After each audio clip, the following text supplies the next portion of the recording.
I'm Carol Ronnebaum, the Seniors Real Estate Specialist with Coldwell Banker American Home.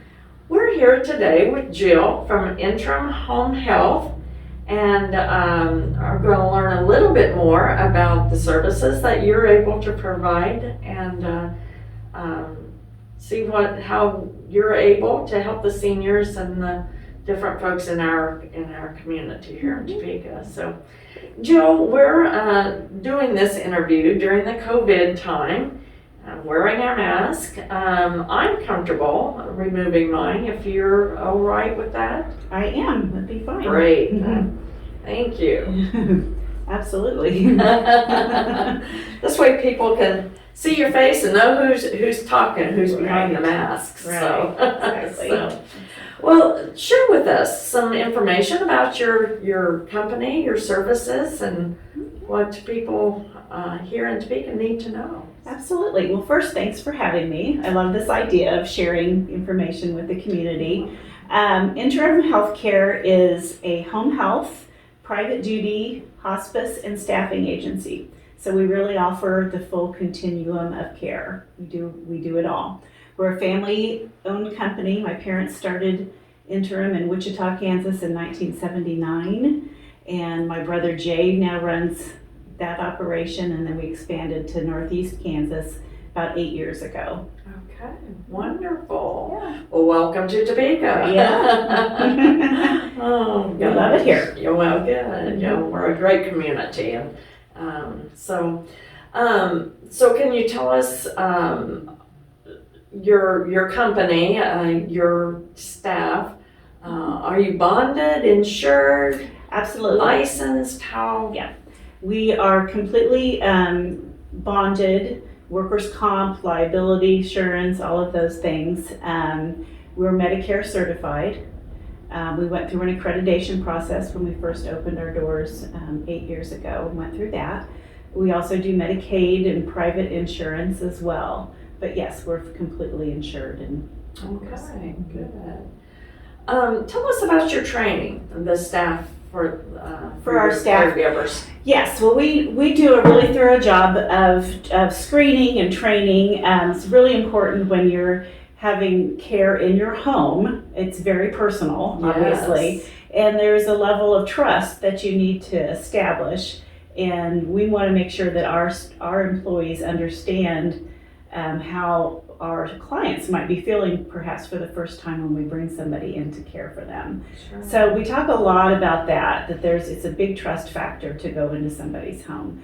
And so we do a lot of screening and reference checks, of course, but we also do an orientation, and then we pair them with a mentor who's somebody who's been with us for maybe many years, in fact, that they shadow for at least 2 weeks. Okay. Until they feel comfortable, and then their manager feels comfortable that they're ready to go out on their own. But it gives them, somebody to look to and to ask questions of, and to really see how it's done in person. Yeah, getting that one-on-one training, and oh my goodness, not just shoving them out there No, you and really say can't. you're on your own. You can't do that. That doesn't work very well. Oh, yeah. Yeah, so we want to make sure that they're comfortable and that we're comfortable before we send them out to somebody's home. That's wonderful.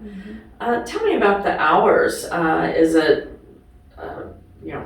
8 to 5 hours? Is it 24/7? It's 24/7 for private duty care. So we take care of, we have several clients that are 24/7 clients. So we're round the clock there. And now for the different lines of business, it is different, but we're on call 24/7 for all of our lines of business, for home health and hospice, as well as private duty care. So home health is really is our insurance covered by Medicare, services that are ordered by a physician, and those always include skilled nursing, physical therapy, occupational therapy, possibly speech therapy. So those services are usually for a period of 30 to 60 days, and we make intermittent visits depending on the needs of the of the patient. Okay. So it's different than the private duty. Private duty can be 2 hours if that's all somebody needs, or it can be Okay. 24/7, like I said. Okay. Well, good. So it's kind of a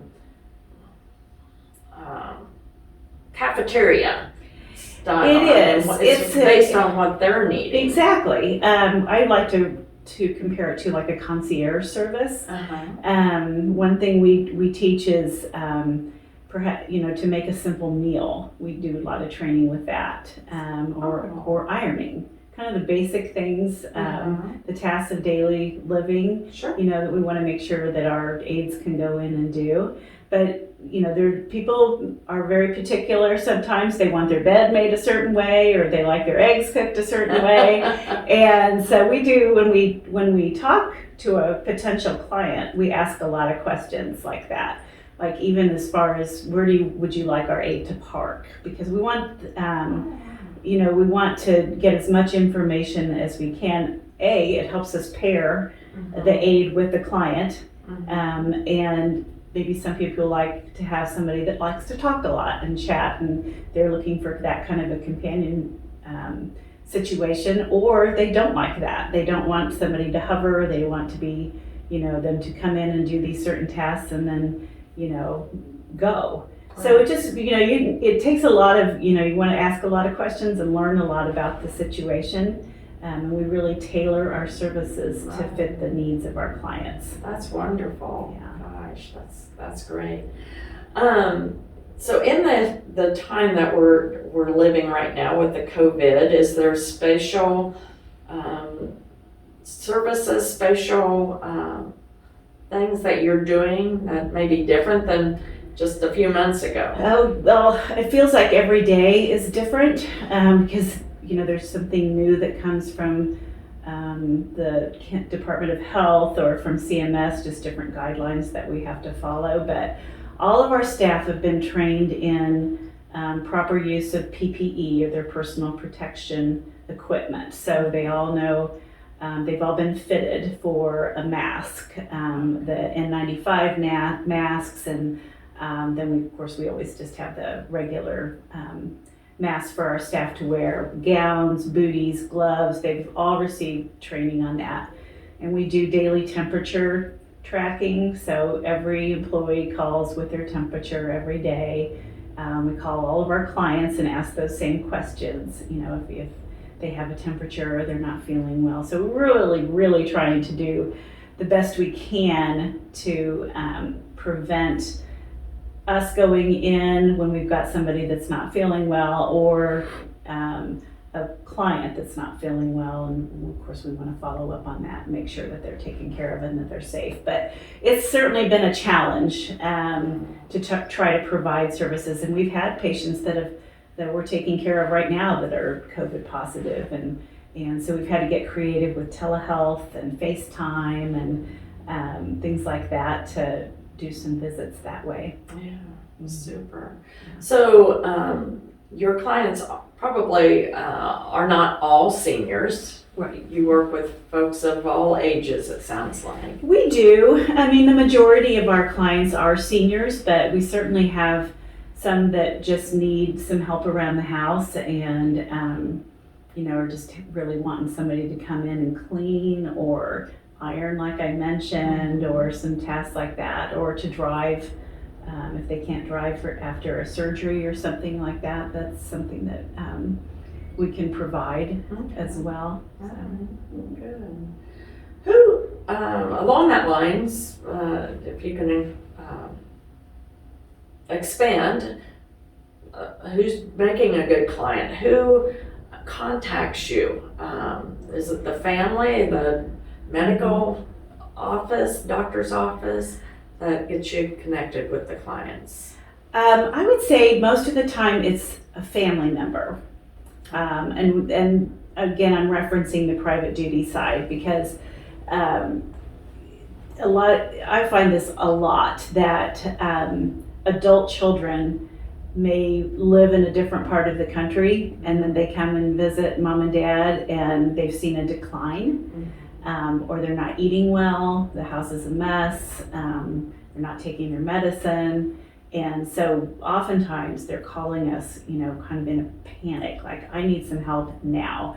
Tell me what you can do for us. And so I would say that's where a lot of that gets initiated, just the interest and the calls, tell me about what you do. And so I love having those conversations because I've been there with my own parents, and I know that it's hard to be a caregiver and a daughter, a mother, a wife, a child, all the things, all the roles that we all have, right? Yes. And so it's very difficult to.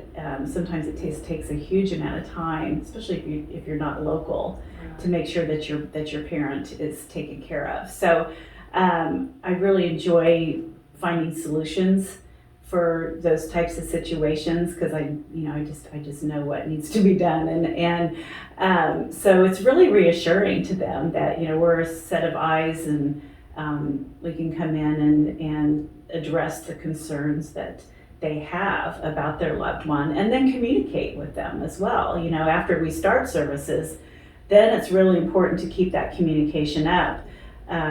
We always follow up with the client, and a few days into our services, how are things going? Are we feeling comfortable with the person that we have? Because if it's not a good fit, we want to know that right away so we can make a switch. And then we want to communicate to the family members, how their parent or loved one is doing. Wonderful. So it sounds like you have very open communication We between do. the family and the client and your staff members. We do, with permission, of course. Sure. But we also have a family portal on our not through our website, but through our medical record system. So if they would like to, they can log in and look at, and if the client gives permission, they can look at the notes for the day. They can see when the aide was there, when the aide left, what they did. Oh, comforting. Yeah, to know so all that's that. really, really nice. That's some new technology that we've just gotten that's pretty exciting. Good. Yeah. Technology is allowing us to do so many more things now and make it so much easier Yes, for thank the goodness. family to stay in touch and be a part of the lives of their loved ones. So, Mhm. yeah, that's Yeah. wonderful. Is there anything else that maybe you can share with us that we haven't touched on today? Well, one of the things I like to talk about is that we are a one-stop shop for most folks because we do offer the full continuum of care. So one of the things that I love about our team is the communication. We talk about communication. Communication between our different lines of business is really important too, because somebody that's on private duty services, the aide might see a decline, or the client becomes ill, or they've had a surgery or something like that. And then at that point they might need home health. So they might be getting skilled nursing or therapy services with the doctor's orders. Or a home health patient may decline eventually and be on our hospice care. So it's, one place where you're familiar with, and if you found that trust and that relationship that carries through the different lines of business, which I think is really unique and special. That's wonderful. And it gives an insight too, the insight that the providers give, the caregivers give to each other, really helps us be prepared to go in and we're not going in cold, we're going in knowing the family, knowing the situation, which is really helpful. Good. And social workers, do you have social workers? We do.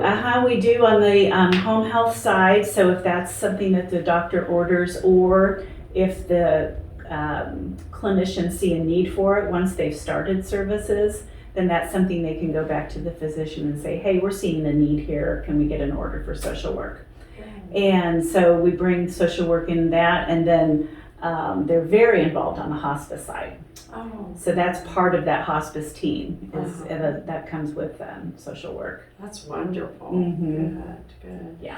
And I assume your company handles all the billing to the insurance companies and Medicare and different places. Yes, So absolutely. that is a big relief, I know, to clients and Mhm. their families. So good. Yes, we take care of all of that. Good, good. Well, Jill, thank you again for coming Yeah. in. I appreciate you taking the time out of your busy, busy day. And Absolutely. I would love for you to give us your name, the company's names again, and your contact information so people know Yeah. how to get in touch with you. Yeah, well, I'm Jill Harrison, and I'm the owner of the company. And our phone number here is 785-272-1616. We're located here in Topeka, and then we also have offices in Manhattan and Lawrence. Wonderful. Thank you. Yeah, thank you, Carol. You are welcome.